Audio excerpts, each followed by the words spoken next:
즐기는 미디 함께하는 미디어 유미디어 K-drama 뉴스 KDN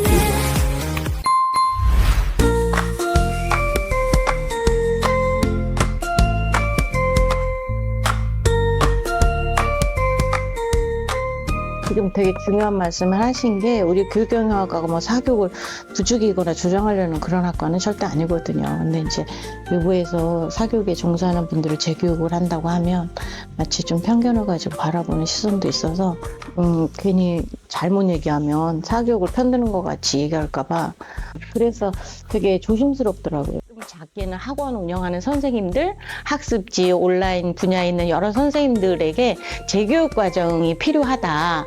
교육 경영이라는 측면에서 우리가 어떻게 사교육 경영을 새롭게 바라보고 이런 것들을 연구 활동을 함으로써 사교육의 문제를 내부적으로 먼저 선순환적으로 해결하는 그 방안이 매우 필요하다라고 해서 즐기는 미디 함께하는 미디어 유미디어 K-drama 뉴스 KDN 네, 안녕하세요. 저는 숭실대학교 경영대학원의 교육경영학과 교수 박명희입니다.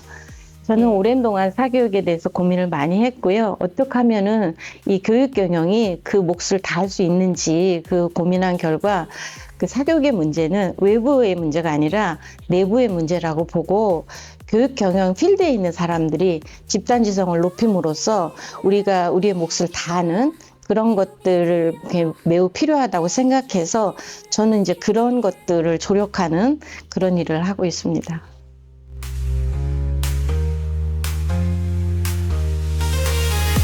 저는 1993년도부터 2005년까지 학원 경영을 했었고요.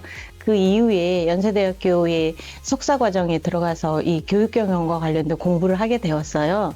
그런데 이제 교육경영이 굉장히 산업적으로는 발전되어져 있지만 이런 학문적 토대가 없다는 걸 알고 2011년부터 지금까지 사교육경영과 관련된 연구활동을 하고 있습니다. 저는 제 세부 전공이 교육경제입니다. 그렇기 때문에 교육경제라는 것은 교육적 현상을 경제학적으로 좀 설명하고 해석하는 그런 이제 학문 중에 하나인데요.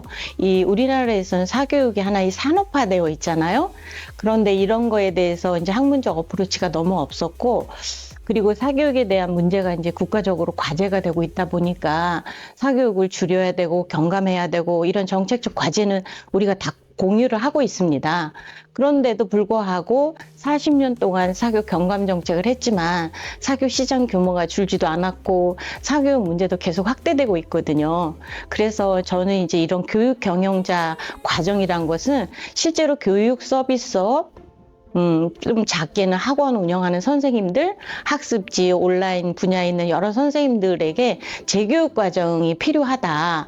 그래서 교육 경영이라는 측면에서 우리가 어떻게 사교육 경영을 새롭게 바라보고 이런 것들을 연구 활동을 함으로써 사교육의 문제를 내부적으로 먼저 선순환적으로 해결하는 그 방안이 매우 필요하다라고 해서 지금 이런 활동을 하고 있습니다.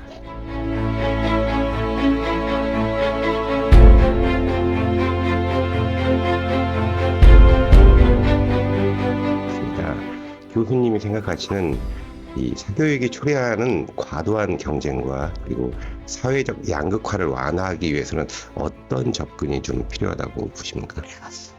그 해답을 찾기 위해서 정부가 40년 동안 할 수 있는 사교육 정책은 다 했고요.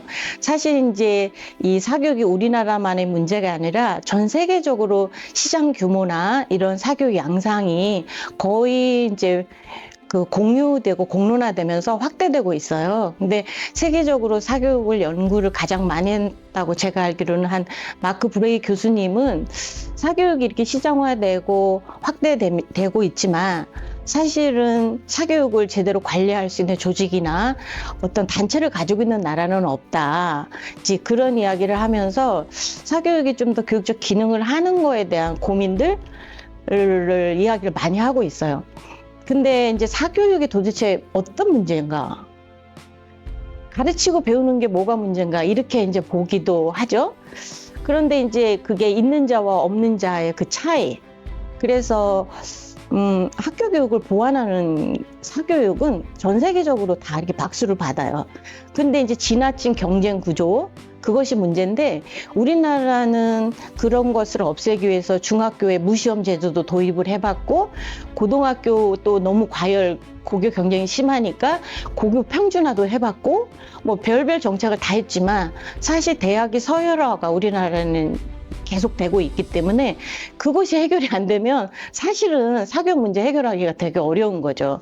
그러면 나도 못 받으니까 너도 받지 말아야 되느냐? 또 그거는 이제 우리 자본주의 사회에서는 잘 소통이 안 되는 것 같아요.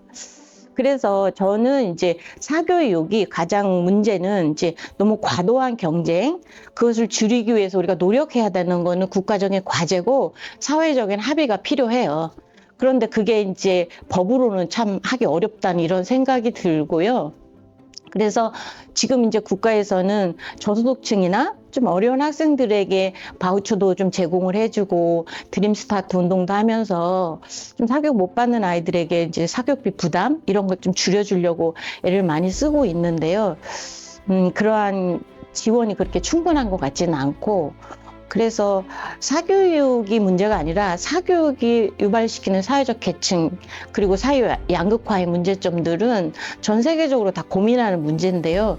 우리나라도 뭐 그걸 모르는 것 같지는 않아요. 저는 이제 사교육이 이런 문제점들에서 수요자 공급자 정부가 의사결정을 좀 더 합리적으로 해야 되는데, 학원들도 뭐 과도한 불안 심리를 조장하거나 뭐 그런 과대 광고를 하거나 이런 거 정말로 지양해야 되는 거고요. 그리고 수요자들도 뭐 옆집 애가 뭐 고등학교 2학년 진도 뗐다고 하니까 우리 애도 뭐 해야 되는 이런 비상식적인 의사결정 하지 말아야 되고, 정부도 어쨌든 사교육이 문제라고는 하지만 그래도 공교육을 보완하는 부분이 있다면 그 부분을 어떻게 좀 더 잘할 수 있는가에 대해서도 안내하고 이런 어떤 지원들이 있어야 하지 않나 그런 생각을 합니다.